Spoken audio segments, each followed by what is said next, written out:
as promised that I will redo the risk reserves video because in the last video the sound was not proper. So the very important thing, the lesson learned that I learned from the previous video, that it was unknown risk. Yes, that was unknown risk, that it is possible that the other sound can disturb the voice through the mic which I am speaking, and maybe there are other technical faults that I will uncover.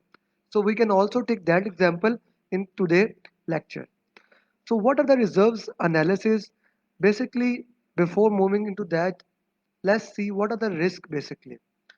Risk is any uncertain event which can have positive or negative impact on any of our project objective. Risk can have any positive or negative impact on any of our project objective.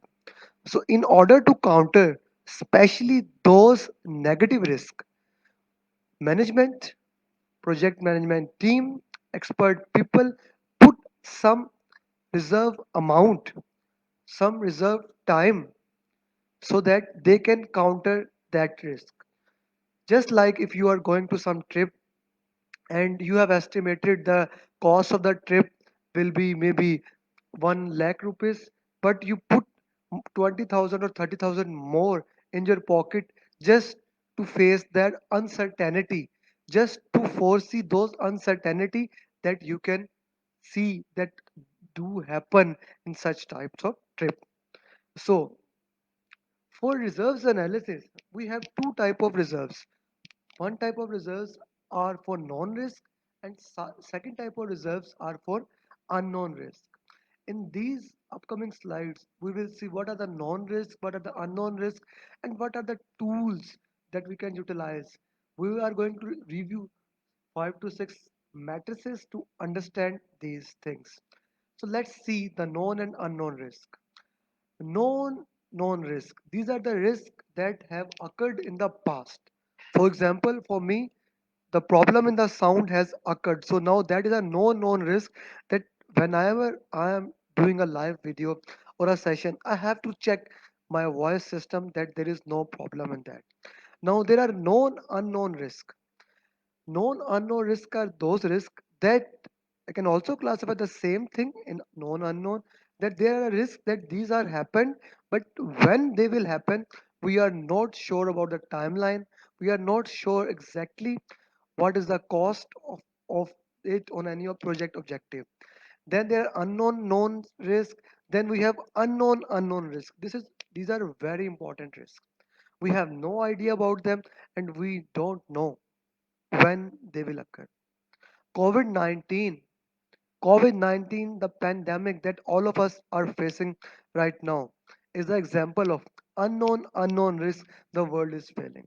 This is an iceberg model, the risk iceberg model. You can utilize this iceberg model in any ways to see what are the things that are below the water, the things that are neglected, the things that we cannot measure effectively. Now this is a matrix showing known and unknowns on 2 by 2 matrix. We engineers love to draw this 2 by 2 matrix. We consultants like this because they explain the things in black and white. Okay, the first things are things we are aware of and understand. The things we are aware of and understand, these are known risk. Then we have known unknown risk. Things we are aware of but don't understand. We are aware that these things do occur, but we do not exactly understand why they do occur. Then we have unknown knowns, things we understand, but we are not aware when they will occur. Under this domain, especially come the time, the cost, the exactly when this risk will occur, we are not sure. Then we have unknown risk. Things we are neither aware and we do not understand when they will occur. This matrix also classified into hidden knowledge, probabilistic risk, gaps in our knowledge, fog of ignorance, and how we can work on it. The first thing is very clear. The thing is that As we become more mature, as our risk management practices get better and better, we will fill our gap of knowledge, we will fill the hidden knowledge, and fog of ignorance will start moving away from us. So as we get mature in our risk management practices, we will become better at handling all the risks. This is another type of matrix. Now the same matrix in an other form: risk of knowns, risk of the gap in the knowns, risk of getting other knowns, and risk of unexpected knowns. My friends, if we just study this one further clarify you. Risk of the knowns. How stable are our requirements? What are our critical assumptions? And how realistic are they? How relevant is our past performance? Is our project sponsorship predictable? Will we get the funding on time or not? Then the risk of gaps in the knowns. Are our technology process mature enough? Do we know what are the gaps? Have we carried out the analysis properly? How much estimates, how much confidence do we have in our estimates? Now, risk of getting other knowns, risk that we cannot get what we know need the other side. Do we have the knowledge, tools, resource, techniques for that? Risk of unexpected, the worst thing that can happen to you. Do you have a realistic management reserve? Do you know what are these or not these?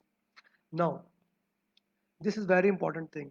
The reason of understanding all the metrics is that right now, if you haven't done the risk management properly and your organization is not mature enough, these are the only known risk and these are the unknown risk. As you as you practice better risk management practices, you identify more, you get more data gathering analysis tools and technique, your risk management get more mature. This line will start moving away, and slowly it will just go to the unknown risk like covid and things like that. So as an risk professional, as a mature project management professional, we should pursue to move this line of known risk to at the end as much possible practically. Now let's study the two type of reserves: contingency reserves and management reserve. My friends, contingency reserves are dedicated for known known risk, known unknown risk, basically all type of risk that we can predict, that we know have happened in the past, but we are not sure when they will happen, why they occur, but we have some information for those risks. So contingency reserves are placed for those risks, whereas management reserves are placed for unknown risk. That's why, because we already have the information, so it is our responsibility as a responsible project manager to put those risk in risk assessment. We should have identified the known unknown risk, the known risk. So they are the part of the performance measurement baseline, whereas unknown risk, they are not the part of performance measurement baseline. Project manager has full authority over utilization of contingency reserve. Project manager has no authority or management reserve. In order to get the management reserve, a formal change request is placed to change control board. After reviewing your request, the reserves are released. The resource in contingency reserves can be allocated to activity level, but the management reserve, the resource are allocated only at project level. How this? We will see in the next slide. Okay. You see, now you are in the smallest form on which you can do planning, that is on the activity side. You are doing estimate on activity cost estimate. You put some reserves in activity cost estimates and it become work package cost estimate, and you put something in work package estimates, and after adding the reserve it become control accounts. The control account is also known as your performance measurement baseline or the famous cost baseline. The baseline which is going to be measured as a criteria, the baseline through which each and everything will be measured. Now you see, the contingency reserves are added in it, but the management reserves are not added in it. Once you add management reserves in your cost baselines, it becomes the project budget. It becomes the project budget. So management reserves are a part of project budget, and they can be released by change control board on checking the impact, checking the risk analysis, checking all those things. Then you have some profit and fee, and that is your contract price. That is not a scope of discussion right now. You can also see from this slide activity cost estimate. You have work package, then control account, then project estimate, then contingency reserve, and when you add the contingency reserves, it become cost baseline, then management reserve, and then you have cost budget, or you can say it as project budget. You can also see it from here. Now I have further subdivided this slide into task. You have task 1, 2, 3. When you combine those tasks, you form activity. When you combine those activities, you have work package, then control account, then you have estimated cost of project. You add reserves in it, you have baseline. Then when you add management reserve, it become project budget.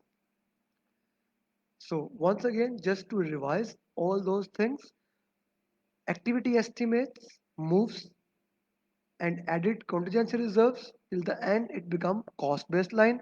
When management reserves are added, we have cost budget. I am very much hopeful that so far all these reserves analysis are very clear to it. Just to summarize, reserves analysis are put for contingency reserves as well as management reserves.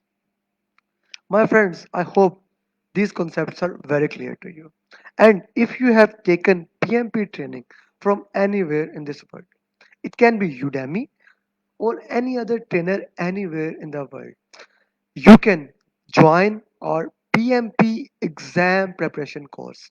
Now, this is a very new program that we have launched, and the day we launched till now, we have almost 6 participants included in this exam preparation, and we are not doing group sessions, we are doing one-to-one sessions.